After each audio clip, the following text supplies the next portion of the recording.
During October and November 1987, a team of robbers carried out a series of raids on shops in South London. On the 21st of October, they got away with £77 from Broomfield's Bakery in Rotherhithe. On the 3rd of November, £730 from Broomfield's Bakery in Southwark. On the 10th of November, they stole £370 from Morden Videos in Surrey. And on the 11th of November, £1,662 from Orton's Pharmacy in Mitcham. On the 22nd of November, they robbed the Star Service Station, Bermondsey, of cash and cigarettes valued at £320. The Flying Squad were called in.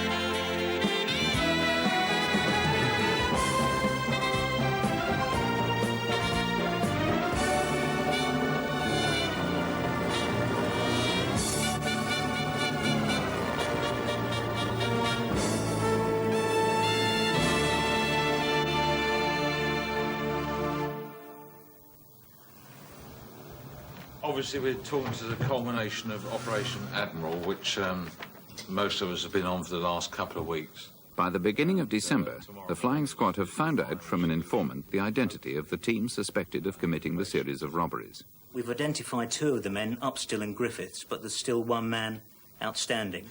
We don't know who he is, although we believe he's from the Rotherhithe area. Upstill's van, last week, was parked outside his address. I think, Ian, you saw it down there. His address has been identified, as has Griffiths. What we want to do tomorrow morning is nick both Upstill and Griffiths. With Griffiths, we're told through an informant that there may be a large quantity of stolen property hidden at his address. We're hoping there may be a firearm, a pistol, although there is some suggestion that a sawn-off shotgun has been used. Vehicle, which is at Upstill's address, I'd like brought into Carter Street Police Station, along with both prisoners. I think basically that runs through it. We've identified, we believe, they've done about 10 robberies. We've managed to identify about 5 or 6 of them. On all those robberies, cash has been stolen. They do have Form 4 violence, although I don't anticipate any in the morning. I think it's a point to bear in mind that there is a handgun or a shotgun in existence. And the warrants are under Section 8 of PACE, which affords us immediate entry to the premises.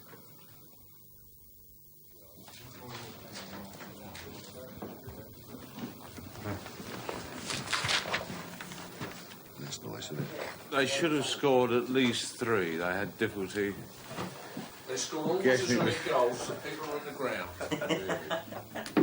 Mr. Mullet is now getting out of turnstiles twice to try and... Lenny Lawrence's quote is that we're going for the league title as opposed to these tuppenny-halfpenny cups. I'm not at my best this morning. We don't have good liaison with the council. It's basically a door opener, Bob. You put that between the frame and the door and you push it down and it springs it. And absolutely nothing happens. That's all right, you just bash the door. Just bash the door.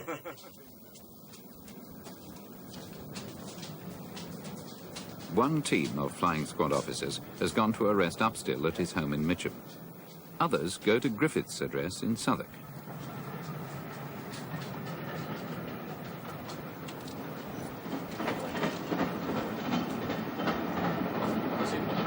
Is it not both sides?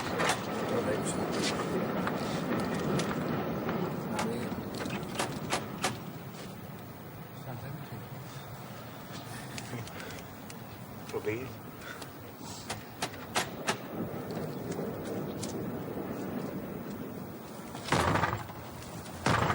Your turn. What's the glove?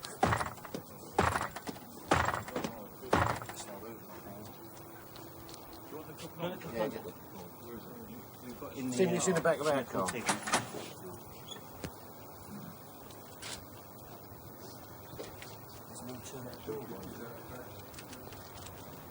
Little shit's probably down Upstill's ago. I guess it doesn't want to go in. That's why it's not moving. Sorry, Phil, you open the balcony, mate. That's why it's not moving at the top. Here, mate, if you're in there, open the door, it's the police.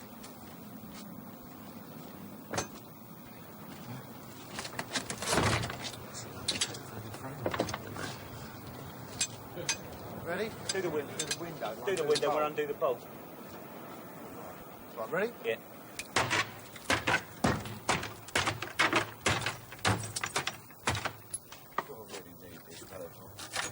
It is early in the morning.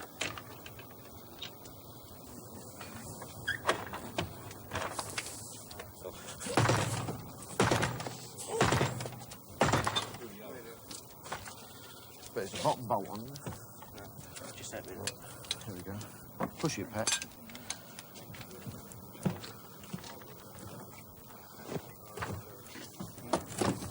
Going in. Does that need to go back to the reshine? Yeah.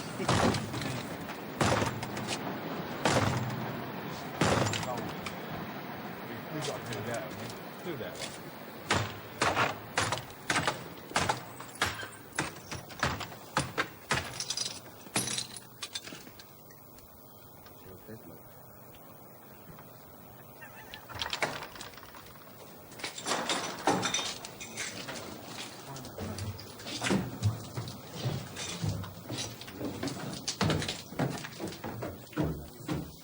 John Griffiths? Yeah. Mr. John Griffiths, we're police officers. Got a warrant to search your address, mate. I'm DC Melody from the Flying Squad at Tower Bridge. These are my colleagues. You're under arrest for armed robbery. You don't have to say anything unless you want to. Whatever you say will be taken down in writing and maybe given in evidence. Do you understand that? Yeah, I'm not Show them. OK, mate. Yeah. We're just going to run before we go. Have you got any bulbs anywhere, John? No, I've got no electric, mate. Haven't you? No. Cool. Right. Do you hear us knocking? What we're going to do, Stand mate? up. John, come away from there and stand over there. I'm a fag. In the second, you will. After, That's a search warrant, mate. We're searching for firearms, hammer and a cash. Because I believe that you're concerned in armed robberies where those instruments are being used and the property stolen is cash. Do you understand that? Yeah, search. I ain't done that. Fuck's it, other robbers.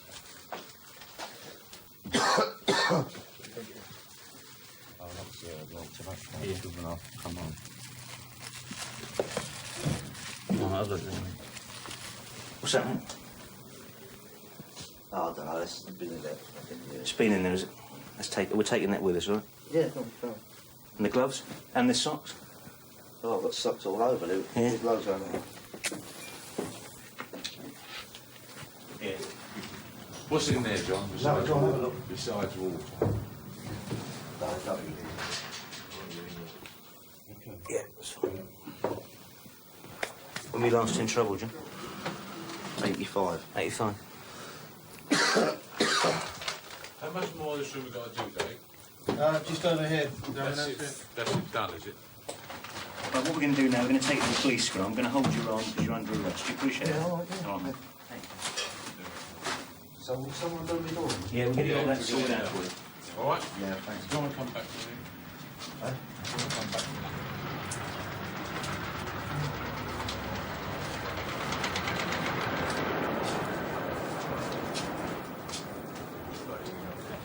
Try and open the door. Open the door.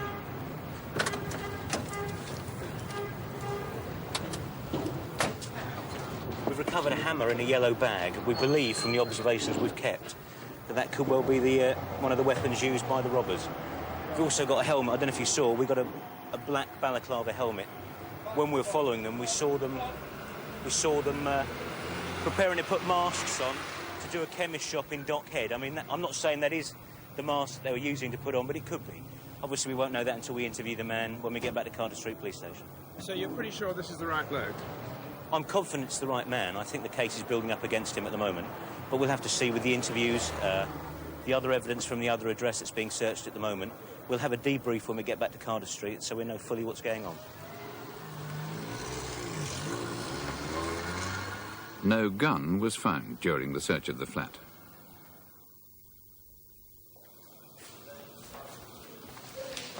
Right, so I'm Detective Constable Melody from the Flying Squad at Tower Bridge Police Station. This is Mr. John Griffiths. He was arrested by me this morning at 7:25 a.m. from his home address. He's been brought in here because we believe he's committed a number of armed robberies on M District, maybe L District, and certainly V District. That's why he's been brought in here this morning. We've recovered a number of items from his address. A hammer in an orange bag and a balaclava. Who's the officer in the case? I'll be the officer in the case.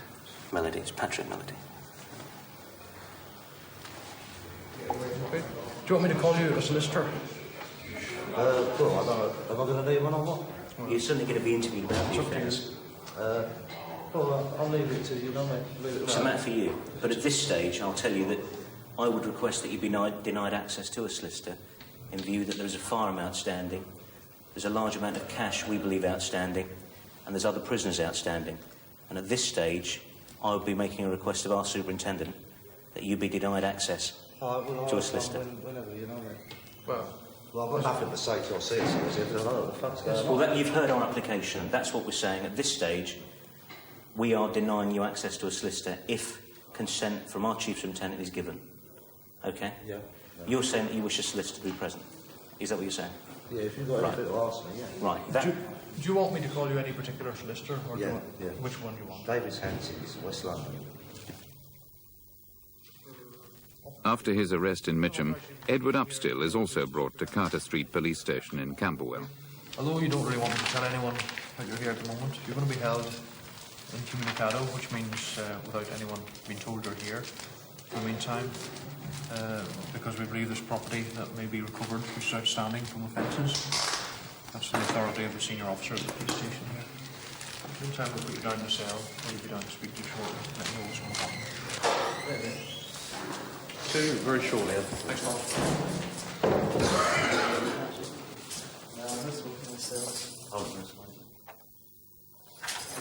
Right, listen carefully. While you're here, you've got certain rights.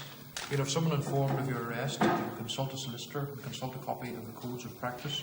Unexpectedly, a third man, Andrew Whitworth, was arrested with Upstill in Mitcham. That's the bit I've read to you. An explanation of all those rights is on these forms, which are yours. First of all, would you like to sign to say that I've given you those copies of your rights? It's that box there.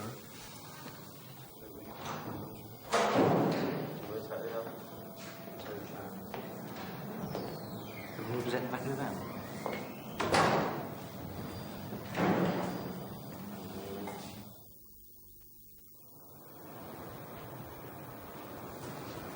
What are you looking for, Pat? No, this was the van we followed around. I just wanted to make sure, for my own benefit, that this was definitely the van, and it is. Yeah. So how do things stand now? I think it's coming together. I mean, we've got the van back. We've got the lump of wood that we saw on the surveillance operation. Well, they certainly picked up a lump of wood and put it in the back of the van when they're preparing to do a robbery, and sure enough, in the back of the van, the officers have found a lump of wood. So, yeah, I think it's coming together. If we can just go over what we've all done as a team this morning so far, we can deal with the Mitcham address first, with the two prisoners who've been brought in from there. Well, what happened was that the van was outside number 4 on the driveway. We went to number 16 with the warrant, saw Edward Upstill. We searched the premises and a jacket similar to those seen in the past was found. It's got a hood which is concealed in the collar, big black stripe down the sleeve. He was arrested for the robberies. Excuse me, what are you doing here? He was arrested for the robberies, asked about the van downstairs, and immediately said it belongs to Andy, who lives downstairs. Claims he can't drive, admits to being in the van in the past. We haven't gone into the details of the robberies. So having got him out of the way, we went downstairs, knocked on the door of number 4. Did you find anything in there, Bob? Just Only the jacket. only the jacket. Okay. Nothing else. Andy Whitworth lives downstairs, and he admits to being the owner of the vehicle, the regular driver of the vehicle, and he was the driver as of about a fortnight ago in that little expedition round Rotherhithe. He was driving the van on that occasion. 21 Tanner's house. Unfortunately, the bolt was on the inside. We knocked on quite loudly and eventually had to gain entry by smashing the door in, basically. We went upstairs and I think Dave went up, and I think genuinely the bloke was sound asleep, like dead. In his house, we found an orange bag containing a hammer, which we think was used on the 19th when they went round to the chemist and other premises. And we've also found a balaclava sort of type mask, which could have been used again on the 19th. He was arrested. He said nothing at the time, and obviously he's in here. So that's the bottom line on John Griffiths. Me and Pat will interview him very shortly, and hopefully we'll also do Upstill. Ian Gordon knows Whitworth, and so I think John and Iggy, if you can do Whitworth, and me and Pat will do Griffiths and Upstill.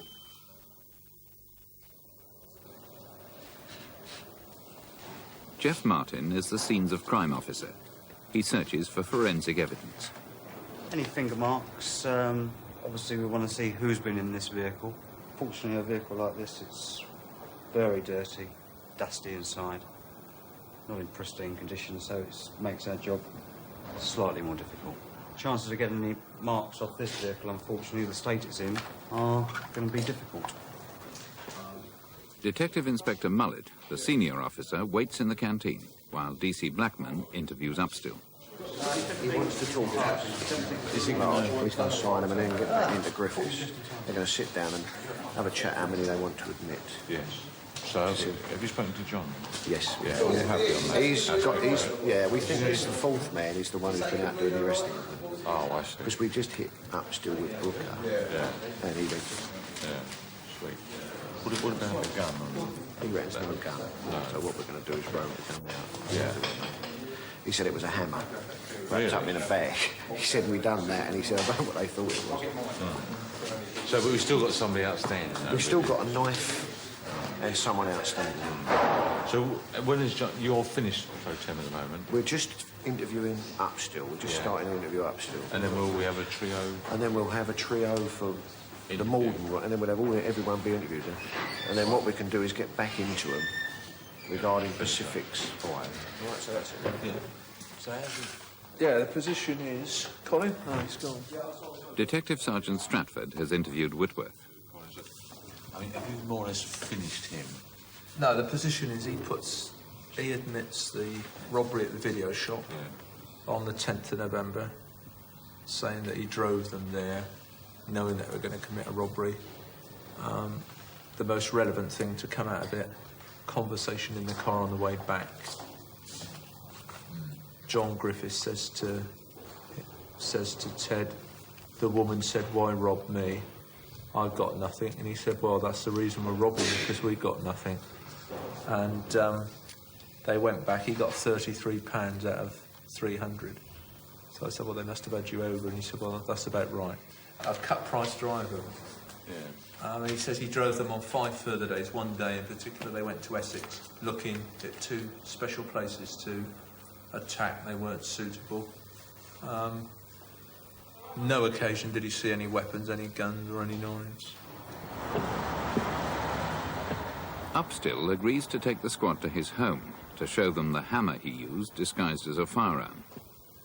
As they arrive at the flat, they meet Upstill's wife. Right, Tracy? Yeah.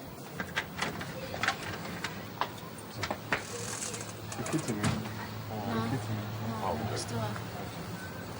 Yes, from Just wait. this step is on. I'll have a word. Trace, listen. He is going to be charged later with some robberies.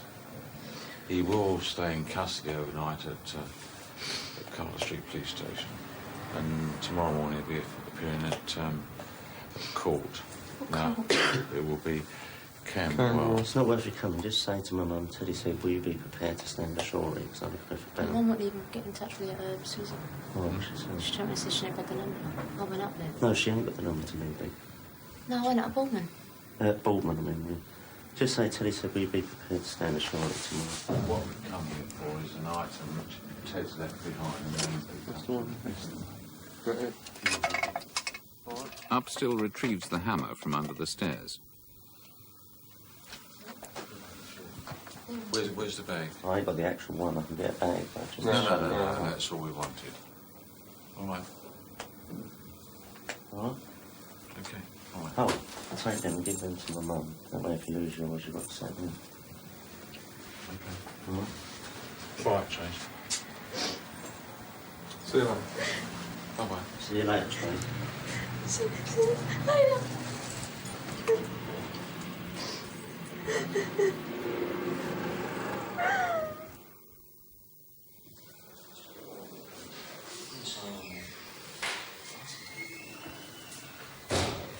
Hello.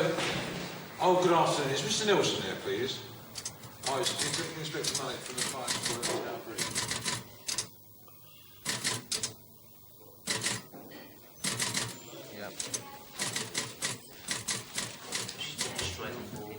Yeah. Yeah. Community service, 100 hours, yeah. Dave, listen, I'm in Carter Street, right? I've been in here since about 7:30 this morning. Right, listen, they're charging me with 5 robberies, right? Yeah, me and Ted and another fella, right? But I'm appearing at Camberwell in the morning, 10 o'clock, right? Investigations into a fourth man who had originally been suspected were dropped through lack of evidence. Make sure my door's okay. Yeah, make sure it's boarded up or whatever, because I ain't been there since 7:30 this morning, see? Is that the hammer you used? I take it, from what your explanation earlier, that was wrapped in a plastic bag, and what end was showing? I got it held it like that.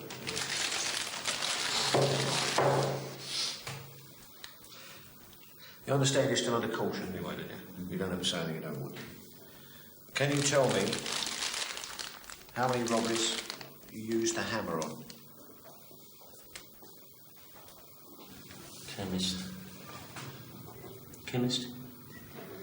And the video shop. Chemist and video shop. Thirdly, on Tuesday the 10th of November of this year at Morden Videos, 20 Abbotsbury Road, Morden, Surrey, you robbed Gina Nicholson of £370 cash. That's also contrary to Section 8 of the Theft Act.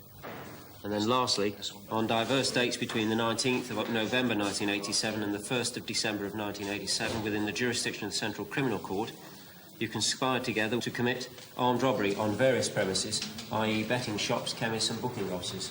And that's together with Edward Upstill. That's contrary to Section 5 of the Criminal Law Act of 1977 as amended by Section 1 of the Criminal Attempts Act of 1981. If you want to say anything in answer to any of those charges, you don't have to.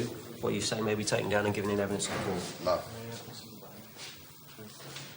Both Upstill and Griffiths have admitted 5 armed robberies and conspiring to rob on the day that we followed them. Mr. Whitworth has admitted being involved in 1 armed robbery and the conspiracy. So, yeah, I'm happy to, yeah, without a doubt. I think it's been successful.